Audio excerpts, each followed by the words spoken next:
किसी साइंटिस्ट ने कहा था कि Gayatri Mantra is a unique solution for every problem. हर समस्या का केवल और केवल एक समाधान है, गायत्री मंत्र। आप बोलोगे साहब कैसे? आप तो ऐसे ही लंबी लंबी फेंके जा रहे हो, बस कहीं से सुन लिया होगा फेंके जा रहे हो, कहीं आप चढ़ा के तो नहीं आए हो। सोच सकता भाई आदमी, यार ये तो बड़ा लंबा लंबा मार रहे हैं, ये गायत्री मंत्र जो हम 4-5 साल से सुन रहे हैं और उसके बारे में क्या क्या बताते जा रहे हैं। आप होश में तो हैं? हाँ भैया, एकदम होश में हैं। जो आपको बता रहे हैं वो बिल्कुल वैज्ञानिक बता रहे हैं। आप इसको लिख लेना, मैं आपको बता रहा हूं एक सच्ची घटना सुनो।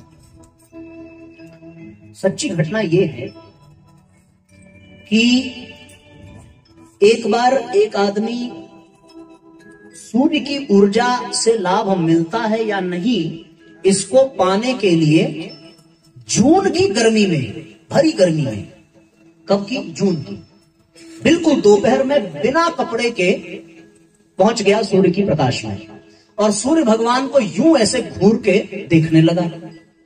चश्मा लगाया होगा, डायरेक्ट तो देख नहीं पाएगा, घूरने लगा। और 4 मिनट के बाद जब वो अपने कमरे में वापस आया तो उसके शरीर में 103 डिग्री बुखार था। कितना? 103 डिग्री। ये किताब में छपा है।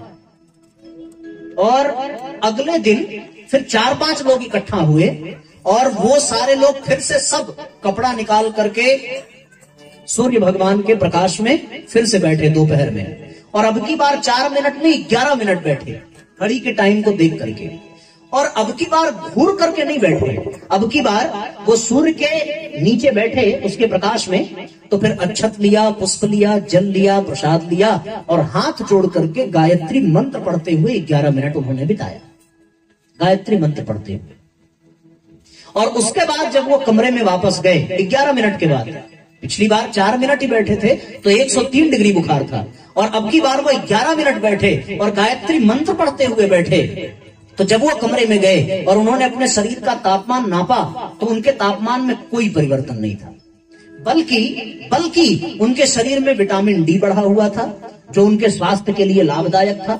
उनके शरीर का कैल्शियम का लेवल बढ़ा हुआ था, उनका ब्लड प्रेशर और उनकी हार्ट बीट ये इतनी अच्छी थी और उनका पल्स रेट इतना अच्छा था कि उनको आश्चर्य हो गया।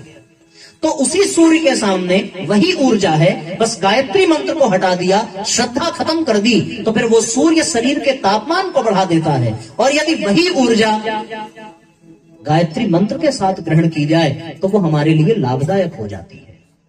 मानते हो ना इस बात को? नहीं समझ में आया ना चाची? आया ना समझ में? हाँ, ये बिल्कुल वैसा ही है। आग जलाने का भी काम करती है, आग जलाने का काम करती है। आप किसी को भी जलाना चाहो आग से जला सकते हो, लेकिन लोग कहते हैं साहब आग घर जलाती है, लेकिन ये भी सच्चाई है कि आग घर जलाती भी है ना? आग घर जलाती है, ये सच है, लेकिन आग घर चलाती भी है। क्योंकि यदि आग ना हो तो रसोई नहीं बनेगी, और रसोई नहीं बनेगी तो पेट नहीं भरेगा, और पेट नहीं भरेगा तो घर नहीं चलेगा। है तो वही आग, उसमें कोई अंतर नहीं है, पर वो आग जलाती भी है और वो आग पकाती भी है। यदि उसको नियंत्रित तरीके से अच्छी भावना के साथ आपने प्रयोग किया तो फिर वो आग आपको भोजन पका करके देती है, और यदि आपने उसको नियंत्रित न किया और गलत भावना के साथ उसका प्रयोग किया तो वही आग जला करके राख कर देती है। उसी तरीके से ऊर्जा तो है, वो ऊर्जा नष्ट भी करती है पर कल्याण भी करती है। गायत्री मंत्र के साथ हो तो कल्याण करती है, और दुर्भावना के साथ हो तो फिर नष्ट कर देती है। तो इसलिए साथियों, जीवन में गायत्री मंत्र का होना बहुत जरूरी है। हमारे ऋषियों ने हमें विरासत के रूप में गायत्री मंत्र दिया है। और आपको मैं एक बात सीधे सीधे बता दूं कि ये गायत्री मंत्र ना होता तो फिर आपके जीने के लिए इस धरती पर ना ऑक्सीजन होता, ना अन्न होता, ना जल होता, और ना ही आप एक कदम सांस ले पाते। मैं समझ रहा हूं आपकी मना स्थिति। अब ये लोग सोच रहे होंगे कि यार ये तो हद कर देते हैं, फेंकते ही जा रहे हैं, कि गायत्री मंत्र ना होता तो अन्न ना होता। ये कोई मानने वाली बात है? इसका मतलब आज तक अन्न गायत्री मंत्र से आ रहा था, इसका मतलब आज तक पानी गायत्री मंत्र से मिल रहा था।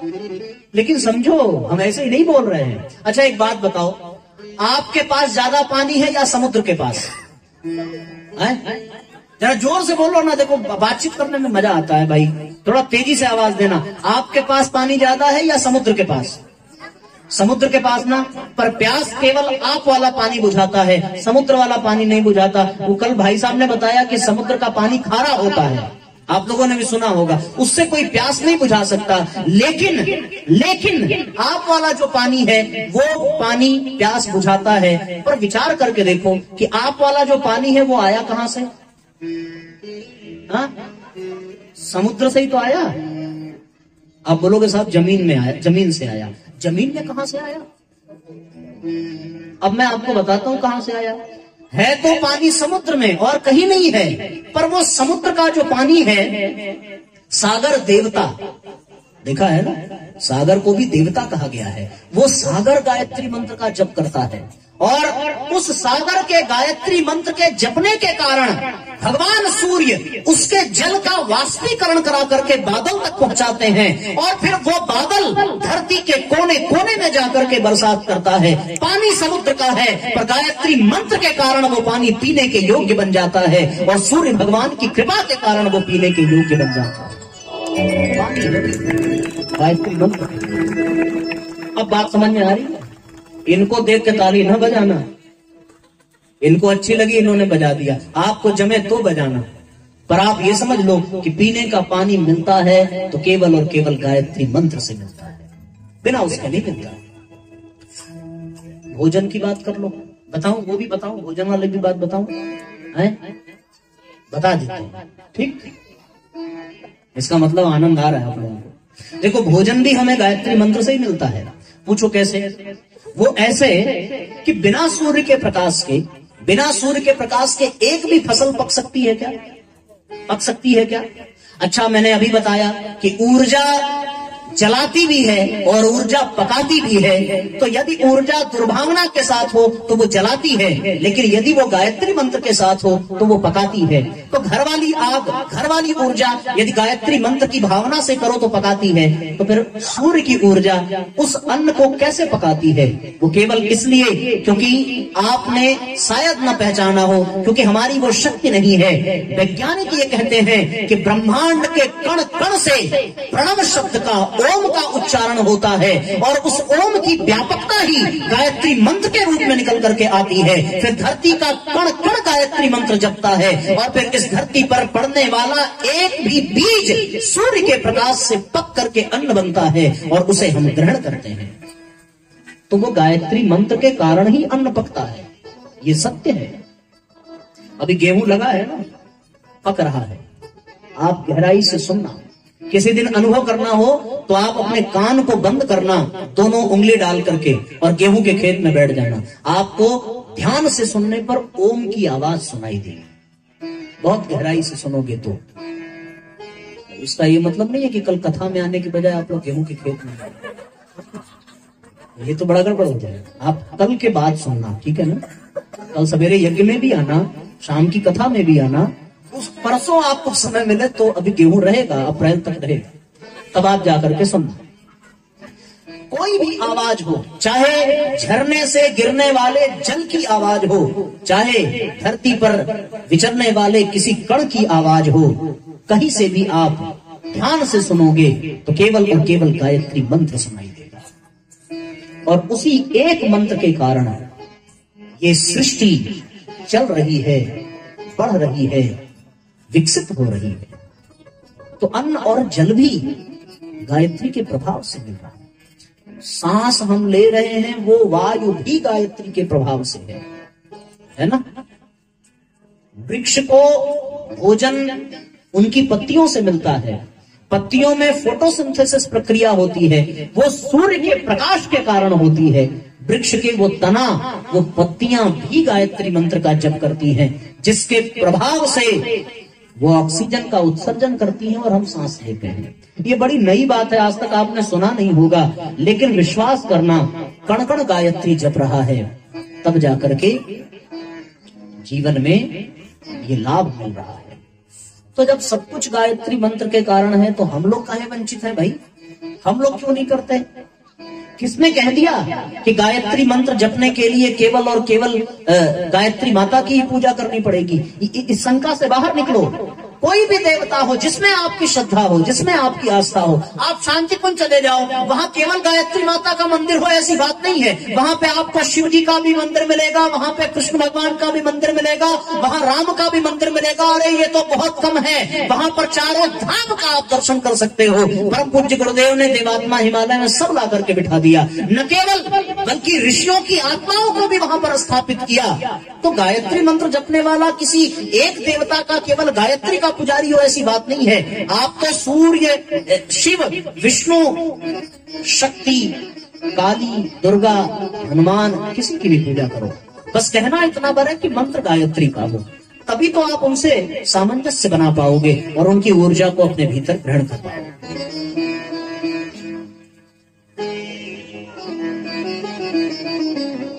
शांति कुंज का कण कण गायत्री मंत्र का उच्चारण करता है।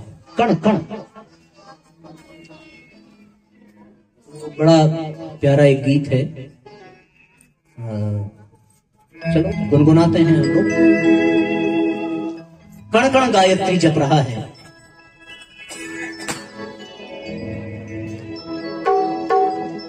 भाइयों अद्भुत नजारा मेरे गुरुद्वारे में है।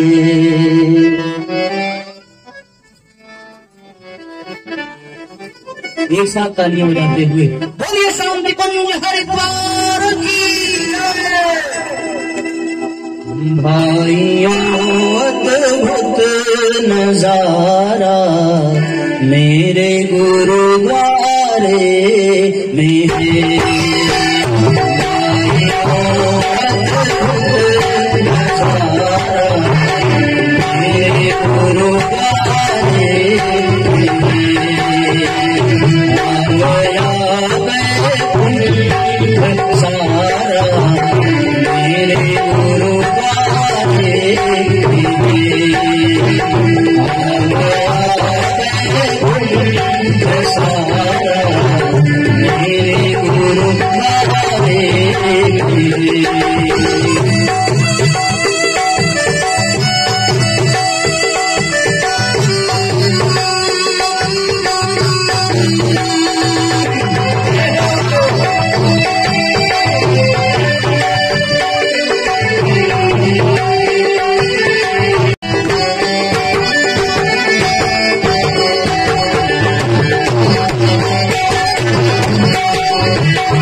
मेरे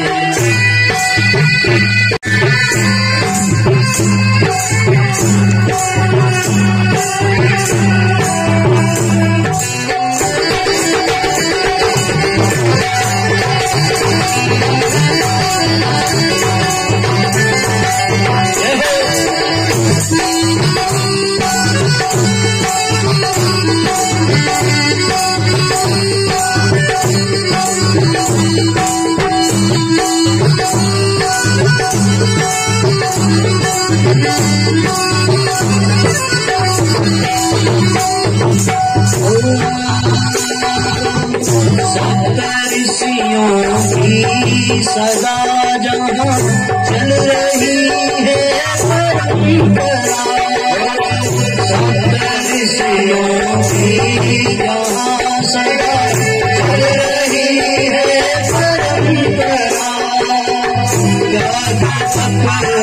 प्रेम से सिंचित जहाँ है वसुंधरा, त्याग प्रेम से सिंचित जहाँ है वसुंधरा, मातृगायत्री के आंचल की सदा छाया जहाँ,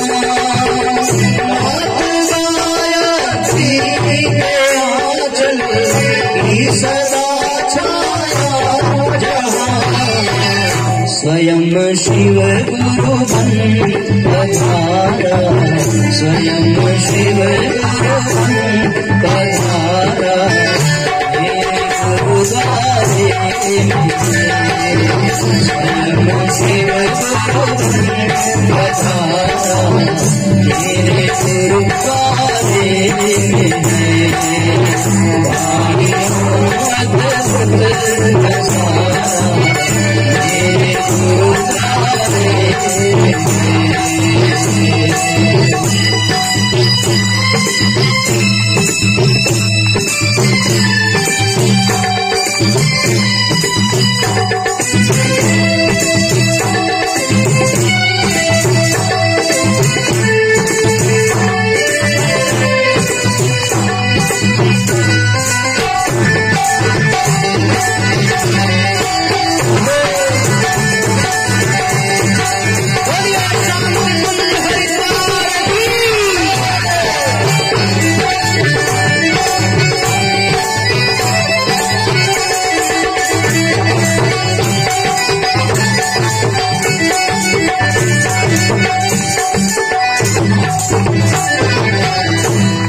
दीप जल कर रहा जग को प्रकाशित है, अखंडित दीप जल कर रहा जग को प्रकाशित, ब्रह्म कमल खिला जहाँ जिससे हुआ यह जग सुशासित, ब्रह्म कमल खिला जिससे हुआ यह जग सुशासित, देव आत्मा है हिमालय का जहाँ पर आवरण, देव आत्मा है हिमालय का जहाँ पर आवरण, बह रही जहाँ गंग धारा,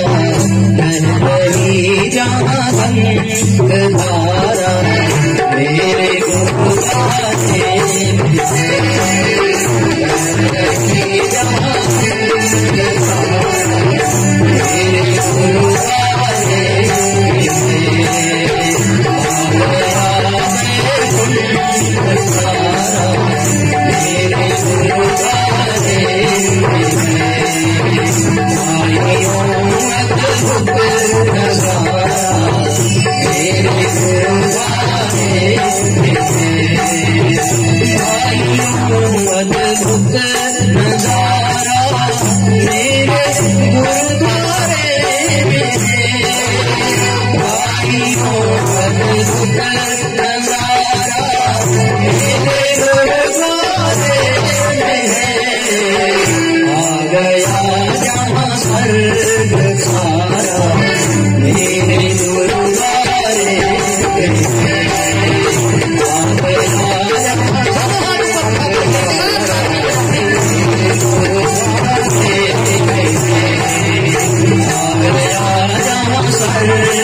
कुंज हरिद्वार की, बोलिए परम पूज्य गुरुदेव की, बोलिए परम वंदनीय माता जी की, बोलिए गायत्री माता की, बोलिए श्रीमद् पावन प्रज्ञा पुराण की। तो जीवन में गुरु और गायत्री होना चाहिए। तो पहला क्या था? मन की एकाग्रता। मन की एकाग्रता के लिए इष्ट चाहिए, आराध्य चाहिए, और आराध्य से संबंध बनाने के लिए गायत्री मंत्र चाहिए। गायत्री मंत्र के माध्यम से ही हम अपने इष्ट से जुड़ सकते हैं और उनसे और हमारे बीच में आदान प्रदान हो सकता है। अरे दीदी वीडियो कॉल बंद कर दियो, हालचाल घर पे कर लेना। हे भगवान, राम राम राम। हे दादा, का हुई वो का हुई। कितना इंसान महान है। देखो यहाँ पे ना ये साउंड सिस्टम लगा है, तो फोन पे तो बात अच्छे से होती नहीं है। आदमी साउंड सिस्टम को चैलेंज कर देता है, तुम चिल्लाओ माइक लगा करके, हम बिना माइक के बात करें। और फिर वो सुनाई पड़ता नहीं है ना। तो अब देखो एक बात ये भी बता दूं कि जिसको सुनाई नहीं पड़ता ना, तो वो बोलता भी बड़ा तेज है। किसी, भगवान न करे, लेकिन यदि कोई ऐसा हो जो कान का कमजोर हो, उसकी आवाज बड़ी तेज होती है, उसे लगता है कि हर कोई नहीं सुन रहा है। आप नहीं सुन रहे हो क्योंकि आपके यहाँ साउंड बज रहा है, वो वहां पे नहीं सुन रही है, उसके यहाँ थोड़ी साउंड बज रहा है। लेकिन बहरा क्या करे। और एक मजे की बात बताऊं, जो बहरा होता है वो दुनिया को ये जताता नहीं है कि वो नहीं सुन रहा है। हमारे यहाँ एक भैया थे, वो चल पड़े, उनके साथ कोई जाता था, वो थोड़ा कम सुनते थे लेकिन चल पड़े। उन्होंने कहा कि दोस्त के घर जा रहे हैं तो फिर ये जताना थोड़ी है कि हमें सुनाई नहीं पड़ता। अरे कुछ तो अंदाज लगा ही लेंगे। उनको समझ में आती नहीं क्योंकि सुनाई पड़ेगा नहीं, और दूसरे को वो ये समझाते हैं कि हमें समझ में आता है। अब वो दोस्त बेचारा बीमार घर पे पहुंचे और वहां पहुंच करके हालचाल उनका लिया, पूछा क्या हाल है, सब ठीक है। दोस्त भी बेचारा कष्ट में था, बोलता है कि मर रहे हैं। अब ये सुने तो नहीं, पर उसको ये जता रहे हैं कि हमें समझ में आ रहा है, और उससे कहते हैं चलो भगवान की बड़ी कृपा है, भगवान जरूर तुम्हारा कल्याण करेंगे। अब वो बेचारा एकदम जोर से खींचा। एक तो कह रहा है कि मर रहे हैं और ऊपर से ये कह रहे हैं कि, फिर इन्होंने भावपूर्वक पूछा कहाँ इलाज चल रहा है। अब वो खींचा तो था ही, कहने लगा कि यमराज के यहाँ। अरे वही तो सबसे बड़े डॉक्टर हैं, उनका काम ही है ये सबका इलाज करना, और जो उनसे इलाज करवा लिया उसे कहीं और जाने की जरूरत नहीं, बहुत बढ़िया डॉक्टर है। सुनाई तो पड़ नहीं रहा है। तब तक तीसरा प्रश्न भी दाग दिया, क्या खाने को कहा है। उसने कहा पत्थर। बोले क्या चीज बताई है, इतना सुपाच्य भोजन, तुम बहुत जल्दी स्वस्थ हो जाओगे। मार करके भगा दिया। तो सुनाई देता नहीं और जताते ये है कि सुनाई दे रहा है। क्या जरूरत है मोबाइल, अरे घर जाके शांति में बात करते ना, सुकून से करते। अब वहां से वो कोई कुछ इसी तरह से पूछे, आपको सुनाई देना, और अगर आपने बदले में कुछ ऐसा जवाब दिया और आपका रिश्ता खराब हुआ तो दोष हमें लगेगा। तो हमारे ऊपर तो रहम करो। कौन सा गांव है ये? अरे भटपुरवा वालों, काहे भैया बेइज्जती करा रहे हो, कम से कम हमारे ऊपर तो रहम करो। आप कुछ उल्टा जवाब दे दोगे, सुनाई नहीं पड़ेगा, दोस्त लगेगा कथा कहने वाले को। हम तो ऐसे ही परेशान चल रहे हैं, आप लोग तो जीने नहीं देते हो भाई। हे भगवान, राम राम राम राम। हम भी कहाँ कथा करने आ गए। अरे अब ध्यान रखना भैया, हाथ जोड़ करके। मोबाइल ठीक है ले आओ, लेकिन बातचीत ना करो। वीडियो कॉल में स्पीकर ऑन करके वैसे, हाँ, साउंड सिस्टम को चैलेंज कर दिया। वो बहरा भी फेल है। ये तो वही वाली हाल हो गई गुरु और शिष्य वाली, कि एक तो इसका अपने पास विवेक नहीं है, दूसरा सुनने को तैयार नहीं है। तो कहने का मतलब ये है कि गुरु का यदि वर्ण करना है तो फिर बराबर सुनना पड़ेगा। अब वो क्या कहेगा। तो जीवन में गुरु और गायत्री का होना जरूरी है। क्या बताऊं, याद आ ही जाता है। ऐसे ऐसे दृश्य देख करके तो सब मिलाकर के मुख्य विषय ये है साथियों कि मन की एकाग्रता होनी चाहिए गुरु की कृपा पाने के लिए। और मन की एकाग्रता के लिए इष्ट का निर्धारण वो कोई भी हो, इष्ट का निर्धारण आप किसी को भी बना सकते हो। एक आदमी ने भैंस को अपना इष्ट बना लिया, सत्य बात है। रामकृष्ण परमहंस के पास गया, कहने लगा कि हमारा मन चंचल है, मन रुकता नहीं है, एकाग्र नहीं होता, किसी भगवान में मन नहीं लगता। तो रामकृष्ण परमहंस ने उससे पूछा कि तुम्हें सबसे ज्यादा कौन अच्छा लगता है? बोले हमें तो हमारी भैंस ही बहुत अच्छी लगती है। तो फिर भगवान रामकृष्ण परमहंस ने कहा फिर तुम अपने भैंस का ध्यान किया करो। अब वो ध्यान में बैठता नेत्र बंद करके, तो फिर नेत्र बंद करके मेरुदंड को सीधा करके देखने में लगे कि भगवान को याद कर रहा है, पर वास्तव में वो अपनी भैंस को याद कर रहा था। और वो भाव पूर्वक एकदम इतना डूब जाता ध्यान में कि मानो समाधि लग जाती है। वो भैंस को कभी नहला रहा है, कभी चारा खिला रहा है, कभी दुलार रहा है, कभी पुचकार रहा है, कभी उठ करके वो उसके ऊपर बैठ जा रहा है, कभी दूध दूध रहा है, दूध पी रहा है, कभी उसकी पूंछ से अपने आप को सहला रहा है। बहुत सारी बातें। उसी भैंस के इर्द गिर्द उसका मन एकदम एकाग्र हो गया, एकदम स्थिर हो गया। किसी दिन रामकृष्ण परमहंस ने पूछा तेरा ध्यान कैसा चल रहा है? बोले भगवान जब मैं ध्यान करता हूं तो अब लगता ही नहीं है कि भैंस और मैं अलग अलग हूं। ऐसा प्रतीत होता है मानो मैं भैंस हूं और भैंस मेरे अंदर आ गई है। इतनी ध्यान की एकाग्रता। बोले अब तेरी साधना और तेरा मन एकाग्र हो गया। पर आपको मजे की बात बताऊं कि उस भैंस का भी ध्यान करते हुए भी उसको रामकृष्ण परमहंस ने गायत्री मंत्र ही पढ़ने को कहा था, तभी ये हो पाया। बिना उसके मन एकाग्र होता।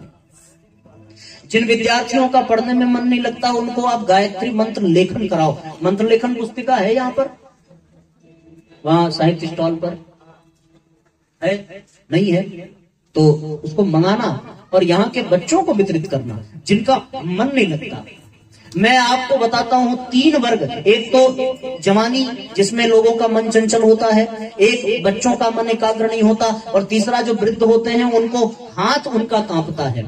इन तीनों के लिए गायत्री मंत्र लेखन रामबाण है। मंत्र लेखन यदि बच्चा करे तो वो उसका मन एकाग्र होगा। यदि जवान करें, युवा करें, युवतियां करें तो उनका मन चंचलता से स्थिर होकर के अपने इष्ट में लगेगा। और यदि वृद्ध करें तो उनके हाथ का कंपन दूर हो जाता है। गायत्री मंत्र की ये शक्ति है। और भी कितनी बातें बताओ। दिन तो 3 ही मिलता है। एक दिन भूमिका और पेटिका तैयार करने में चला गया और कल वाला दिन तो दीपयज्ञ में चला जाएगा। बचता शुद्ध आज वाला ही है। तो संभव हो सके भाई साहब तो अगली बार 3 से थोड़ा बढ़ाओ, 5 करो। 5 दिवसीय यहाँ के क्षेत्रों से चर्चा करना। 3 दिन में बात बन नहीं पाती। विषय कितना है, विषय तो पूछो मत। उसी में युवा सम्मेलन भी है, गुरु और गायत्री भी है, प्रज्ञा पुराण भी है, भारतीय संस्कृति भी है, और फिर रचनात्मक कार्यक्रम। अरे बाप रे कितना विषय है। तो फिर समय कम पड़ता है। पर उस समय को भी संयोजित करते हुए इतना ही आपसे कहना है कि कल सवेरे जब यज्ञ में आप आइए तो दीक्षा जरूर लीजिए और दीक्षा लेकर के अपने जीवन में गुरु का वरण करिए और गायत्री मंत्र को अपने जीवन में स्थान दीजिए। गुजरात में एक महापुरुष हुए जिन पर गुरुजी की बड़ी कृपा थी। वो होम्योपैथिक के डॉक्टर थे, होम्योपैथिक के, और उन्होंने निःशुल्क दवाएं दी। आप विश्वास नहीं करोगे, वो कोई भी दवा किसी को भी केवल गायत्री मंत्र पढ़ करके दे देते थे, उस व्यक्ति को आराम मिल जाता था, उसका उपचार हो जाता था, क्योंकि उन्होंने गायत्री मंत्र को अपने जीवन में आत्मसात कर लिया था। अब गायत्री मंत्र के 24 अक्षर हैं। 24 अक्षरों की व्याख्या करने में तो फिर बहुत समय लगेगा। पिछले साल के नवरात्रि में, शारदीय नवरात्रि में, 9 दिन की नवरात्रि में गायत्री मंत्र के एक अक्षर पर कथा हुई थी। उसको हमने YouTube पर डाल रखा है। आप चैनल है गायत्री शक्तिपीठ वाराणसी दानोपुर, इस नाम से YouTube चैनल है, अथवा आप हमारा भी नाम सर्च करना। उस पे शारदीय नवरात्रि में गायत्री मंत्र के अक्षरों की व्याख्या पर प्रवचन हुआ था, एक अक्षर पर। अभी 14 अक्षर पर केवल प्रवचन हो पाया था, बाकी के 10 अक्षर शेष बच गए। तो वो इस चैत्र की नवरात्रि में, अभी जो 2 अप्रैल से नवरात्रि शुरू होगी, तो 2 अप्रैल से वो YouTube पर आपको लाइव गायत्री मंत्र के अक्षरों का प्रवचन मिलेगा। आप उसको खूब गहराई से समझना और जीवन में गुरु और गायत्री का वर्ण करके अपने सौभाग्य को जागृत करना। ये आप सबसे ये निवेदन है कि ये कार्यक्रम केवल इसीलिए हो रहा है कि आसपास के वातावरण में और आपके जीवन को गायत्रीमय बनाया जा सके। जब आपका जीवन गायत्रीमय बनेगा, जब आपका जीवन गुरुमय बनेगा, तो आप ये जान लेना कि आपका जीवन धन्य हो जाएगा। बस आपको करना इतना है कि जो जितना खतरनाक रोगी होता है उसको दवा उतनी टाइम से करनी पड़ती है ना। जो आराम मिलता है तो थोड़ी बहुत भीड़ ढाल चलती है, लेकिन जब रोगी बहुत जटिल अवस्था में हो तो दवा बिल्कुल संयमित होकर के करनी पड़ती है। इसीलिए हम सब लोगों को जो समस्या है उसका निदान करने के लिए गायत्री मंत्र को माध्यम बनाया जाता है। तो कुत्तों पर ध्यान देने की बजाय हमारी तरफ आप ध्यान दीजिए। वो हमसे ज्यादा सुंदर है क्या? सब लोग उसी कुत्ते को ही देख रहे हैं, वो हमसे ज्यादा सुंदर कीमती हो गया क्या? आप सब लोगों का ध्यान उधर ही है। अरे हमारी तरफ देखो ना, हमारी तरफ आप सुनो। जो हम कह रहे हैं वो बड़ी काम की चीज है। तो मैं निवेदन ये कर रहा था कि गायत्री मंत्र को कुछ नियम बनाए गए हैं।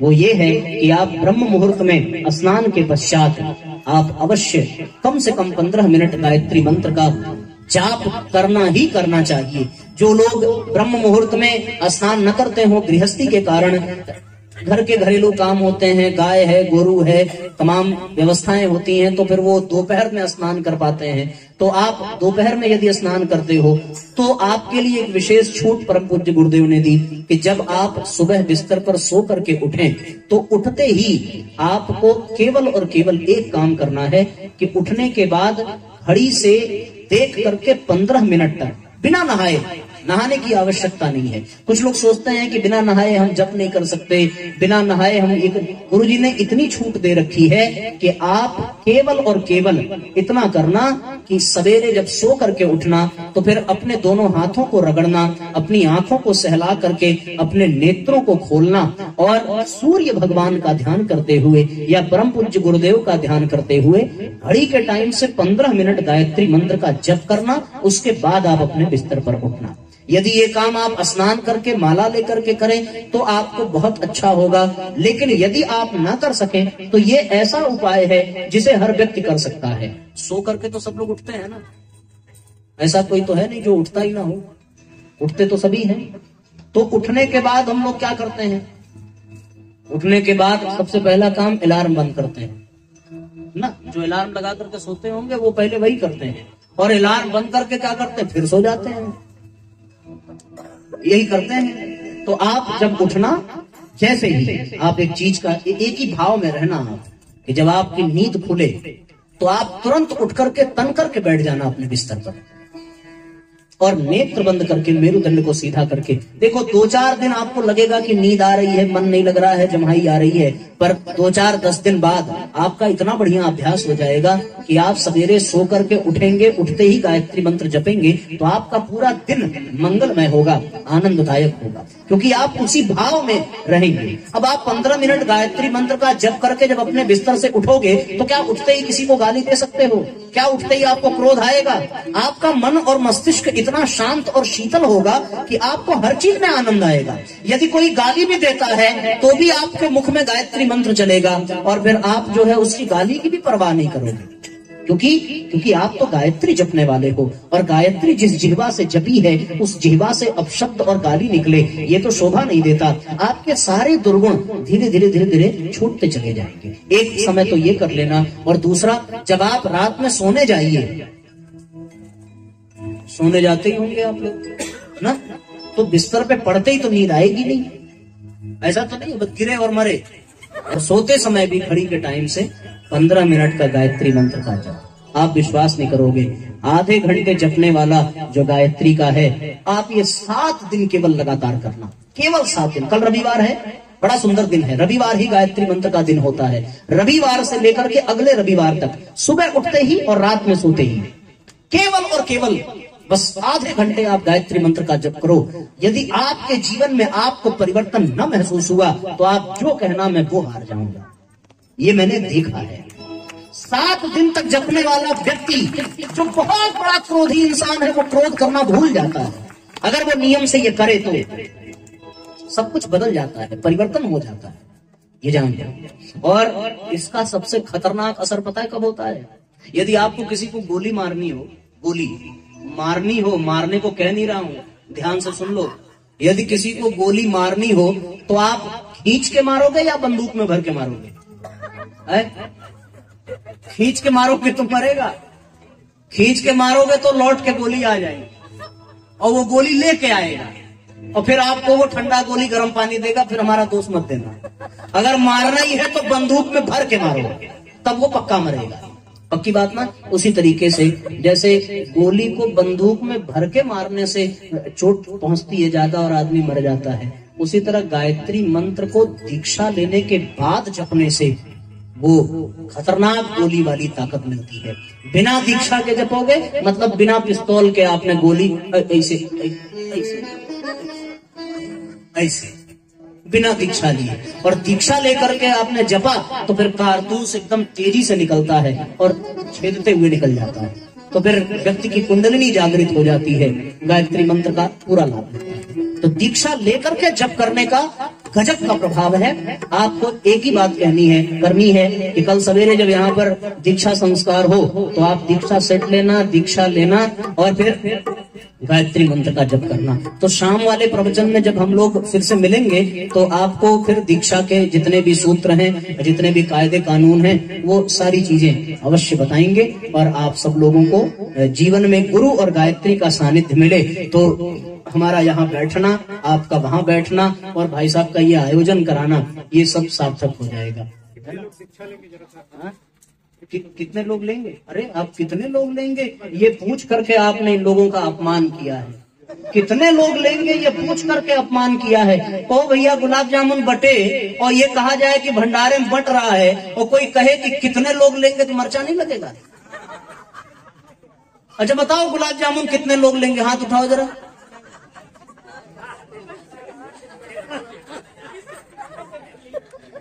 जरा फिर से हाथ उठाना। मैं कहता आप लोग मजाक समझते हो क्या? हम सच में दिला देंगे, हमारे पास बहुत बड़ी ताकत है।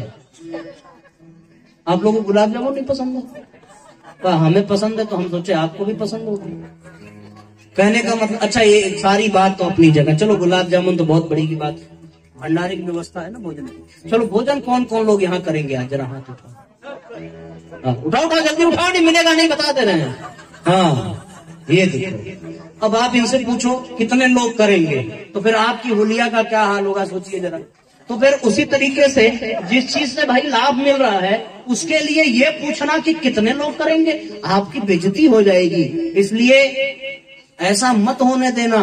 ये बोलो कि हम सब दीक्षा लेंगे और एक भी व्यक्ति बिना दीक्षा के वापस नहीं जाना चाहिए, ताकि आपको यहाँ आकर बैठने का पूरा लाभ मिल सके और आपको गुरुजी और गायत्री माता की आंचल में जीवन बिताने का सौभाग्य मिल सके। यदि ये अवसर आपने चुका दिया तो फिर जीवन आपका नर्क होने से कोई रोक नहीं सकता। और यदि आपने माँ गायत्री का आंचल पकड़ लिया, यदि आपने परम पूज्य गुरुदेव की उंगली पकड़ ली तो आपके जीवन में सौभाग्य को उदय होने से कोई रोक नहीं सकता। आपके जीवन में देवत्व जागृत होगा और आपका जीवन स्वर्गीय वातावरण से भर जाएगा। बोलिए गायत्री माता की।